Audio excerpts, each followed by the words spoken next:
Hare Krishna, dear devotees, Tanvat Pranam. Today, reading from the book Civilization and Transcendence by His Divine Grace A.C. Bhaktivedanta Swami Prabhupāda. Continue reading. Srila Prabhupada says, in this way, the smrti explains the shruti. So, whether you take shruti or smrti, the subject matter is the same. Both shruti and smrti are spiritual evidence. We cannot do without either of them. As Srila Rupa Goswami says in Bhakti Rasamrita Sindhu, Shruti Smriti Purandi Pancharatra Vidhim Vina Aikantiki Harera Bhaktir Utpatte Kalpate. You cannot become purified or actually God conscious without reference to both Shruti and Smriti. So, as we push on this Krishna conscious movement, it is not whimsical. It is based on Shruti, Smriti, and Pancharitriki Vidhi, the principles of Shruti, Smriti, and the Narada Pancharatra. Therefore, it is becoming effective. Pushta Krishna asks, nevertheless, Srila Prabhupada, the question asks, do the Smritis need to be revised according to the changing times? Srila Prabhupada answers, they cannot be changed. Pushta Krishna asks, the Smritis cannot be changed. Srila Prabhupada answers, nothing can be changed, but according to the time, you have to apply the principles properly. For instance, in Kali Yuga, the Smriti order is Kirtanata eva Krishnasya Mukta Sangha Param Rachit. To obtain spiritual liberation, one must chant the holy name of the Lord. Hare Krishna. So you have to do this. For instance, a doctor may order, in the morning take this medicine, in the evening take that medicine. It is not a change of doctor's order. It is simply that according to the time, the doctor's order call for a particular medicine. But the particular medicine is recommended by the doctor, not by your whims. Shruti and Smriti cannot be changed, but they may recommend a particular process at a particular time. So there must be adherence to both Shruti and Smriti to scriptural authority. You cannot modify. Pushta Krishna says, there is no question then of, as the magazine puts it, new Smriti. Srila Prabhupada says, no, new Smriti. They may take it as new Smriti, but Smriti is Smriti. It is not new. In any spiritual statement, you have to give reference to Shruti and Smriti. Otherwise, it is not valid. There must be Veda Parama, Sabdha Paramana, evidence from the Vedas and from the explanatory Vedic literature. Otherwise, there is no evidence. Your statement is not valid.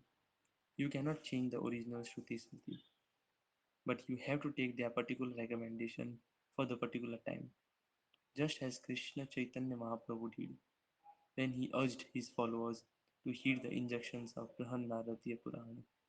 Hare Rama, Hare Rama eva kevalam, kalau nasteva gatir anyata.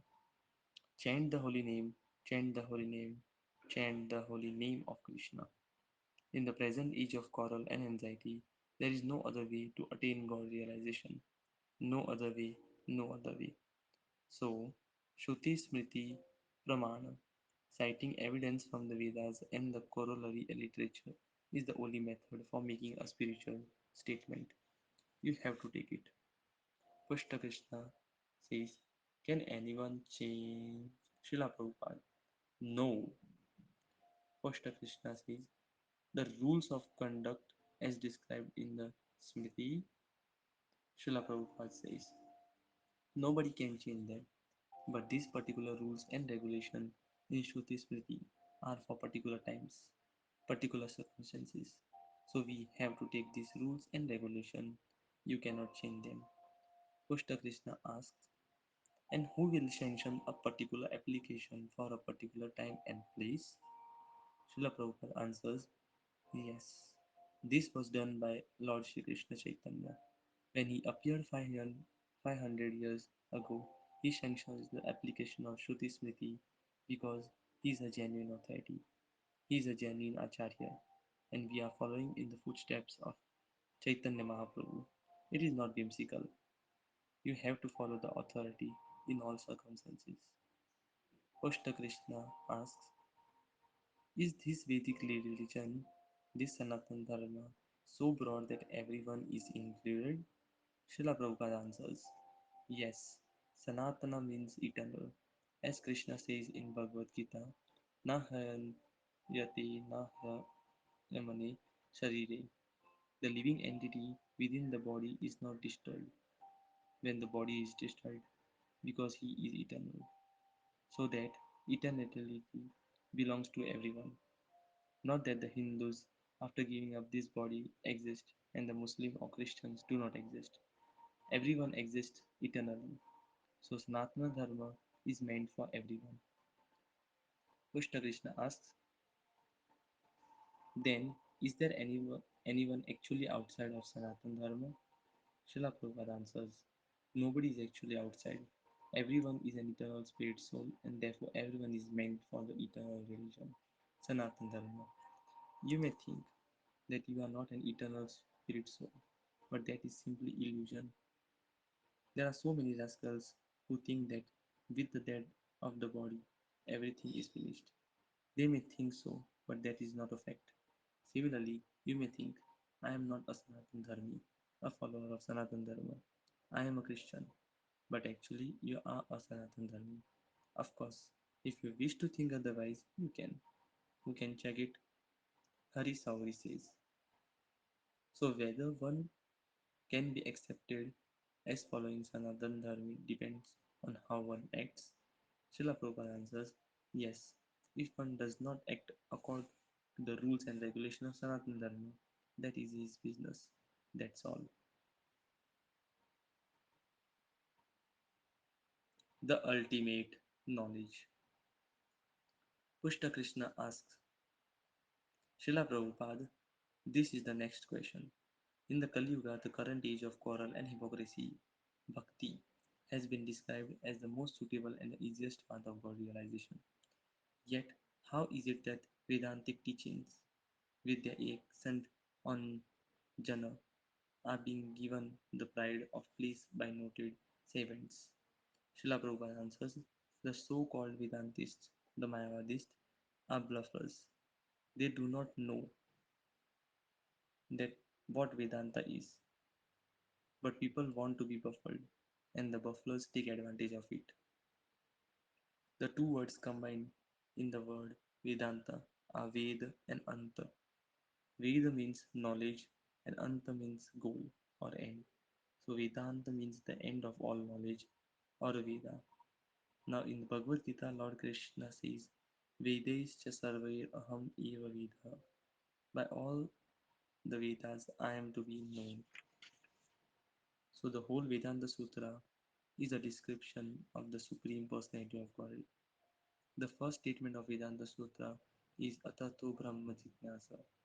Now, having attained a human birth, one should inquire into Brahman, the absolute truth. In a nutshell, Brahman is then described. Janmadi asya yataha. Brahman is the origin of everything. And in Bhagavad Krishna, Krishna says, Aham sarvasya prabhava. I am the origin of everything. So again, the Vedanta Sutra actually describes Krishna, the Supreme Personality of Godhead.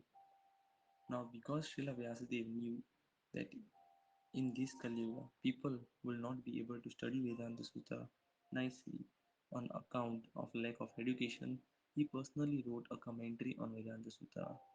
That commentary in Śrimad-Bhāgavatam, Bhasyam Brahma Sutranam.